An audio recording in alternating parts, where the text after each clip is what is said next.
beliau karena mewakafkan banyak hartanya fisabilillah, dan yang paling ditulis sejarah, yang paling sering ditulis sejarah karena beliau membebaskan sumur Yahudi itu. Nah, dengan uang beliau yang nilainya miliaran kalau kita konversikan ke rupiah kita saat ini. Artinya uang yang digunakan oleh Sayyidina Utsman ibn Affan dulu membebaskan sumur Yahudi yang satu dibeli harian pertama awal-awalnya itu nilainya miliaran. Tapi beliau telah infakkan fisabilillah. Asbab itu apa kata Rasulullah? Setelah peristiwa ini, pembebasan sumur Yahudi oleh Utsman ibn Affan, maka tidak ada seorang pun kata Rasulullah yang boleh menghambat Utsman ibn Affan menjadi penghuni surga. Itu amal-amal sedekah. Hari ini, Kak Dafa, para pendengar yang dimuliakan Allah, ini kita di amal Ramadan. Perintah Rasulullah, sedekah yang paling baik memang di amal Ramadan. Tapi kita kadang-kadang beralasan, "Yo, anak pengen Ustaz, gimana sedekah?" Karena sedekah itu nggak semua harus diukurnya harus bersedekah, memberi makan orang yang berpuasa harus satu porsi Pak Ulis misal. Enggak mesti kayak gitu. Hari ini apa yang bisa kita berikan? Kita bisa berikan 10.000 misal, senilai 10.000. Bersedekahlah dengan nilai 10.000. Yang bisa bersedekah dengan nilai 5.000. Gunakanlah harta kita 5.000 untuk bersedekah mengamalkan perintah Rasulullah ini. Enggak mampu 5.000. Satu botol aqua gelas.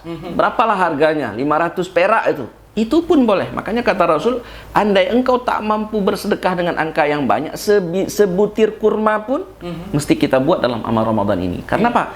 Karena di saat kita memberi makan, memberi bukaan untuk orang lain dalam Ramadan, Allah akan berikan pahala ke kita senilai pahala orang yang berbuka dengan orang yang kita berikan itu tanpa mengurangi pahala dia. Kan itu besar.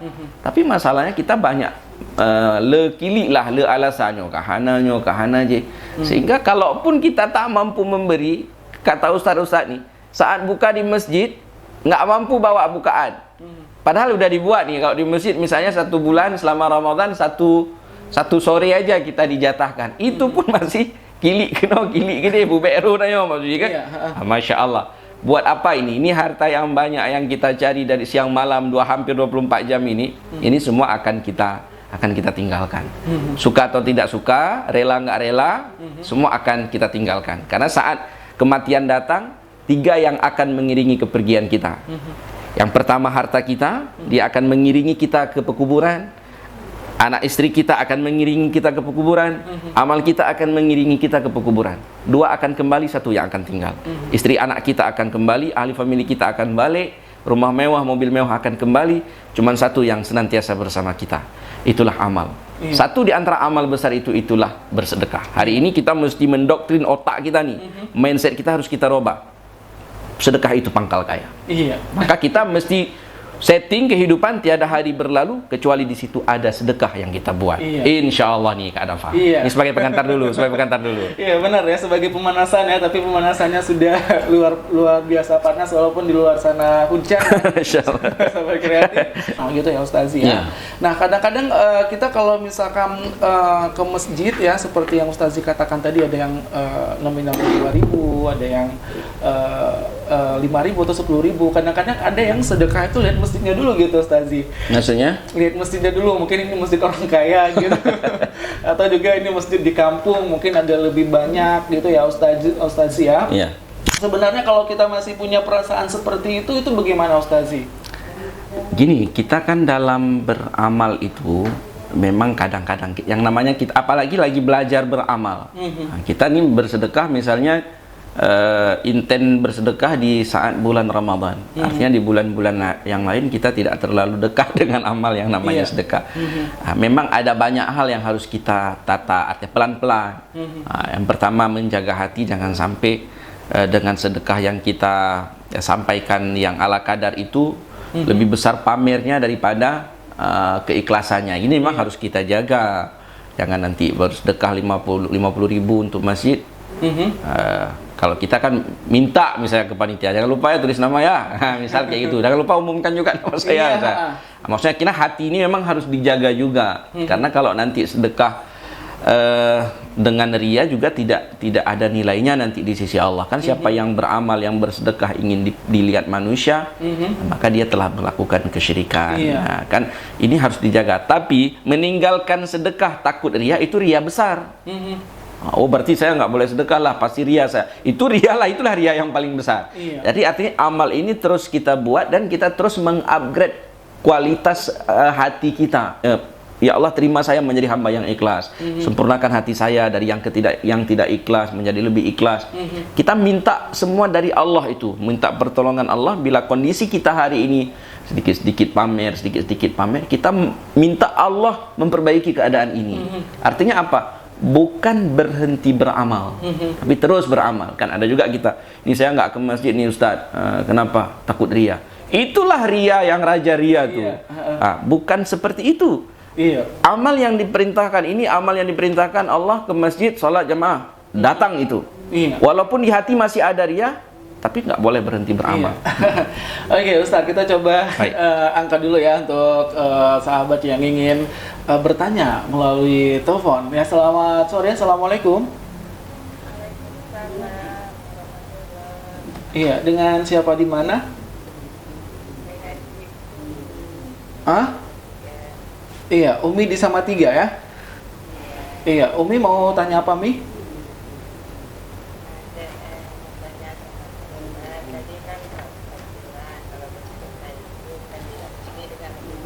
Iya.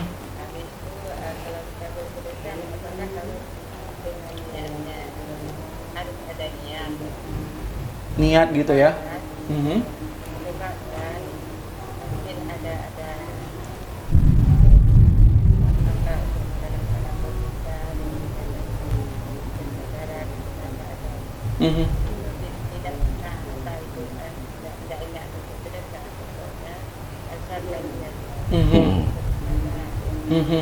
Baik.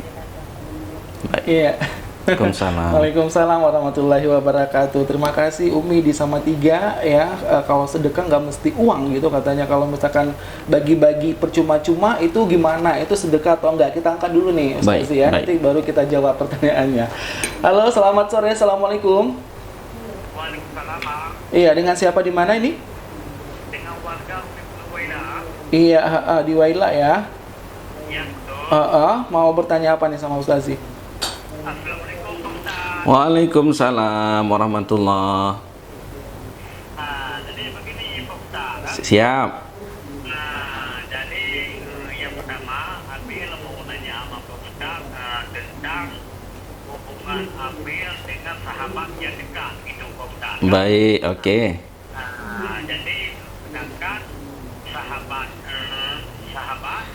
lagi dalam keadaan musibah. Ya. Halo, Pak. Lanjut. Lagi dalam keadaan mengalami musibah. Jadi kedatangan Amir ingin untuk kasihkan semangat dia untuk mengikutkan dia gitu, Ustaz. Jadi dengan pertanyaannya, dengan ucapan saya ini apakah termasuk sedekah atau tidak? Iya. Iya. Oke. Siap. Ya, terima kasih Ustaz. Oh iya, terima kasih Amil. Waalaikumsalam warahmatullahi wabarakatuh. Nah, ini silakan nih untuk Ustazi bisa menjawab pertanyaan dua pendengar kita tadi, ada Umi dan juga ada Amil. Baik, Umi tadi kurang lebih pertanyaan beliau sedekah yang pertama kan nggak mesti dengan uang. Artinya apalagi kalau di bulan Ramadan, kalau dalam hadis memang memberi bukaan.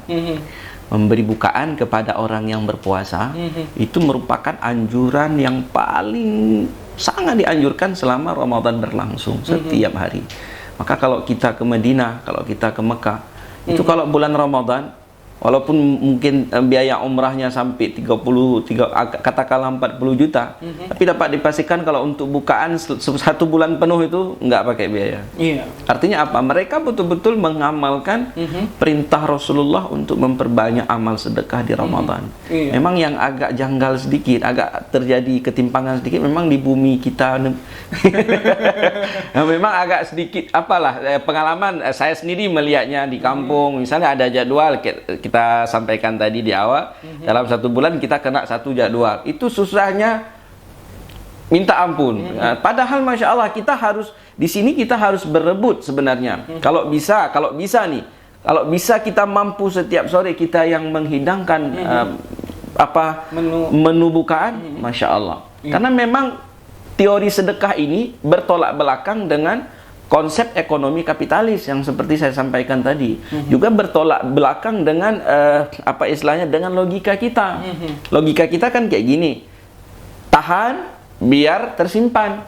Teori Islam, lepaskan biar dia bertambah. Kan aneh.